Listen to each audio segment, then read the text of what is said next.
দর্শক আসসালামু আলাইকুম। বড় রকমের যুদ্ধের প্রস্তুতি নিতেছে আমেরিকা এবং নেতানিয়াহু। আপনারা জানেন যে ইউক্রেনের সাথে রাশিয়ার যে যুদ্ধটি চলতেছে সেই যুদ্ধকে কেন্দ্র করে আর ইউক্রেনকে যে সাহায্য সহযোগিতা প্রতিনিয়ত দিয়ে আসছিল আমেরিকা, সেই সাহায্য সহযোগিতা তারা বন্ধ করে দিছে।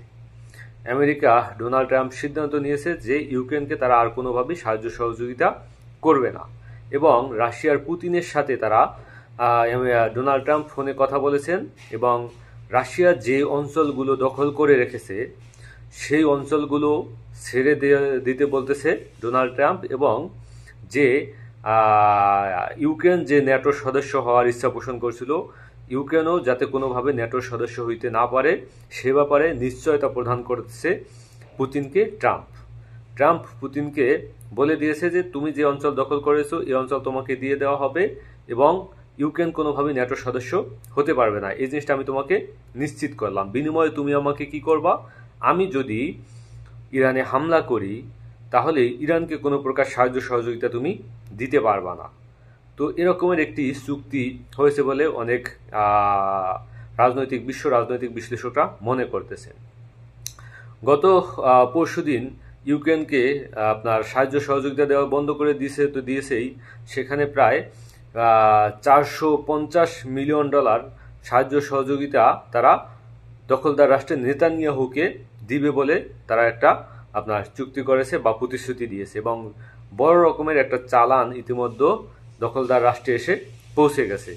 তো সেই জায়গা থেকে আমরা এটা আশ করতেই পারি যে বড় রকমের প্রস্তুতি তারা নিচ্ছে, যে কোনোভাবে হোক ইরানের বিরুদ্ধে সর্বাত্মক যুদ্ধের চেষ্টা তারা করবে যতক্ষণ না আপনার ইউরেনিয়াম বা এই যে পরমাণু উৎপাদন এটাকে ধ্বংস করা যায়। তো সেই জায়গা থেকে আপনারা এর আগে দেখেছেন যে আমেরিকা যে দাবি করছিল যে ইরানের সর্বোচ্চ যে ইউরেনিয়াম উৎপাদন কেন্দ্র আছে সেই ইউরেনিয়াম উৎপাদন কেন্দ্রগুলো বা পরমাণু গবেষণা কেন্দ্রগুলো একেবারে মাটির সাথে মিশিয়ে দিয়েছি, ধ্বংস করে দিয়েছি। কিন্তু পরবর্তীতে আমরা দেখলাম যে আসলে তারা কিছুই করতে পারে নাই, কিছুই ধ্বংস করতে পারে নাই।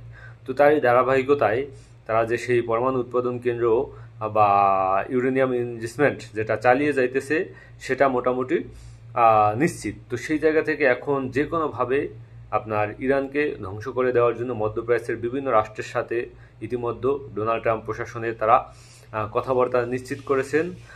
তো সেই জায়গা থেকে আপনার দখলদার রাষ্ট্র নেতানিয়াহুও যে কোনোভাবে হোক ইরানকে তারা একটা সর্বোচ্চ রকমের যুদ্ধের প্রস্তুতি নিয়ে সর্বোচ্চ রকমের হামলা তারা করবে। কারণ এই মুহূর্তে আপনারা জানেন যে নেতানিয়াহুর দেশের ভিতরে তারা দাবি করতেছে প্রায় 30,000 ঘরবাড়ি ধ্বংস হয়ে গেছে। তার মানে দীর্ঘ 50 বছরের ইতিহাসে যেই দখলদার রাষ্ট্রকে কেউ একটা ফুলের টোকা দেওয়ার মতো সাহস পায় নাই, ইরানই শুধুমাত্র তাদেরকে একটা চরম শিক্ষা দিয়েছে।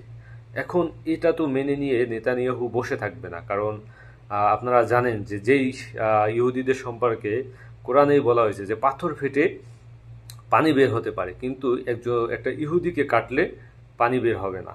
তো এরা অতটাই শক্ত যে এরা কোনোভাবেই আসলে হার মানবে না এবং এরা তার সর্বোচ্চ চেষ্টাটা চালিয়ে যাবে। তো সেই জায়গা থেকে আমেরিকাকে এই যুদ্ধে ইতিমধ্যে যুক্ত করেছে এবং আমেরিকা এবং ইসরায়েল মিলে বড় রকমের একটা প্রস্তুতি ইতিমধ্যে নিয়েছে যে কোনোভাবে ইরানকে সাহায্য করবে। ইরানের বিরুদ্ধে বড় রকমের একটি হামলা অচিরেই আপনারা দেখতে পাবেন হয়তো, এবং সেই হামলায় খোমেনিকে হত্যা করার একটা প্ল্যান পরিকল্পনা তাদের আছে বলে বোঝা যাইতেছে।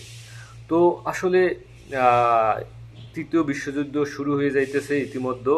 সেই জিনিসগুলা বা সেই এলিমেন্টগুলো আমরা ইতিমধ্যে লক্ষ্য করতেছি এবং বিশ্বের বুকে মাথা উঁচু করে দাঁড়িয়ে আছে ইরান। এবং ইরানকে যতক্ষণ না শায়েস্তা করা হবে, যতক্ষণ না ইরানকে ধ্বংস করা হবে, ততক্ষণ কিন্তু মুসলমানদের ভিতরে হতাশা আসবে না। কারণ এমন একটা পরিস্থিতি তৈরি করা হবে যে মুসলমানদের ভিতরে হতাশা সৃষ্টি করা হবে এবং হতাশা যখন সৃষ্টি করা হবে তখনই কিন্তু ইমাম মাহদির আগমন ঘটবে। যতক্ষণ মুসলমান বিশ্বের একটা ভরসার জায়গা থাকবে ততক্ষণ কিন্তু ইমাম মাহদির আগমন ঘটবে না। তো সেই মুসলমানদেরকে হতাশ করার জন্য বা মুসলমানদেরকে ধ্বংস করার জন্য বা ইমাম মাহদির আগমনের পূর্ব মুহূর্ত তৈরি করার জন্যই হয়তো এই যুদ্ধটা, এই প্রস্তুতি তারা নিতেছে যে কোনোভাবে হোক এই ইরানকে ধ্বংস করে দাও, মুসলমানদের ভিতরে একটা হতাশা সৃষ্টি করো, এবং মুসলমানদের ভিতরে হতাশা সৃষ্টি করার মাধ্যমেই কিন্তু আপনার ইমাম মাহদির আগমন ঘটবে। আসসালামু আলাইকুম।